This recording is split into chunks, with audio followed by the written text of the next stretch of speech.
if you're not really lost, you're just choosing to distance yourself from Jesus.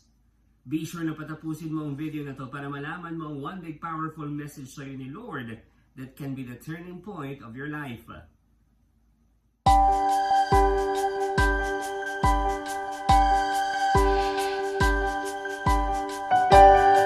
Hi, my name is Brother Bars Lumibo and welcome to today's Word. In today's world wherein we unpack the daily liturgical readings and discover their connections sa bawat isa and discover also yung relevance nila sa buhay natin. Today is April 6, 2026 and our first reading is from the Acts of the Apostles, chapter 2, verse 14 followed by 22 to 33. I encourage you to get your Bible and read it.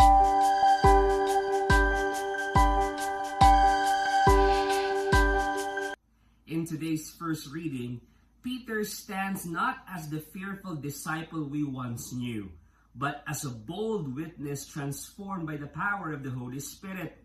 Yung mga salita niya nagsasabi ng katotohanan na si Jesus, though rejected and crucified by human hands, was raised and exalted by God, turning what seemed like defeat into the very triumph of salvation. Itong first reading po natin ay pinapaalalahanan tayo na ang Diyos kaya niya tayong iligtas mula sa pinakamadilim na sandali ng ating buhay at gamitin ito for His greater purpose. Tulad ni Pedro, we are called to rise above our fears and proclaim through both words and actions in our life the living Christ who continues to act within us. It is a powerful invitation to trust that no failure, no suffering, and no ending is beyond God's power to transform into new life.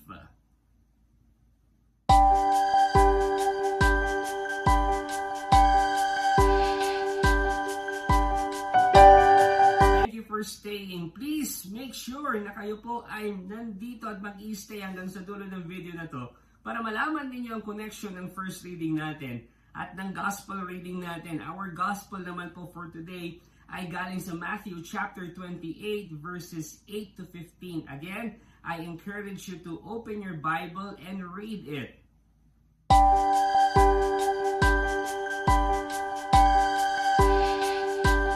Today's gospel reading presents a striking contrast between truth and falsehood in the face of the resurrection. Yung mga babae na nagpunta sa libingan ni Jesus ay puno ng parehong takot at kaligayahan, and they faithfully proclaimed the good news of the risen Christ. Yung iba naman, mas pinili na magkalat ng kasinungalingan, magkalat ng chismis para takpan ng katotohanan na yon. In today's world, nakakalungkot lang kasi yung ganong pattern ay nangyayari pa rin ngayon when truth is often overshadowed by misinformation, by denial, or by self-interest. Yet, this gospel reminds us that the truth of the resurrection cannot be silenced. It lives on through those who courageously witness with sincerity and conviction. Tulad ng mga babae na tumakbo para i-share agad ang magandang balita na ito, tayo rin po ay tinatawag to stand firm in truth, even when it is inconvenient or opposed, trusting that God's truth will always prevail.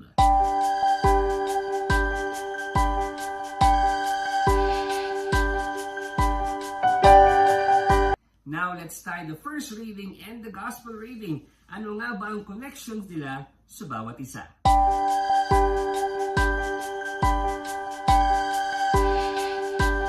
First reading from Acts of the Apostles chapter 2 verses 14 followed by 22 to 33 proclaims that Jesus, though rejected and crucified, was raised by God and exalted as Lord and Messiah. Yung gospel naman po natin from Matthew chapter 28 verses 8 to 15 reveals the resurrection of Jesus and the conflicting responses. Ano yon? Worship and belief from the woman, tapos denial and deception from the guards. Pag pinagtahi po natin yung dalawang yan, our liturgical readings for today tells us that God vindicates Jesus through the resurrection, calling every person to respond either with faith and worship or with resistance and rejection. And here's our one big powerful message. Jesus is alive, and your life will either move toward Him or away from Him. And here's our personal reflection for your group discussion or for your journaling. Where in your daily choices are you moving closer to Jesus? And where are you drifting away from Him? Pwede po itong makatulong sa inyong personal reflection, sa inyong journaling, or sa inyong group discussion, or kahit sa simpleng kwentuhan ninyong magbabarkada o magkakapamilya. You can also comment your answer to this question sa may comment section natin. Let's bless one another. St. Paul Thing, pray for us.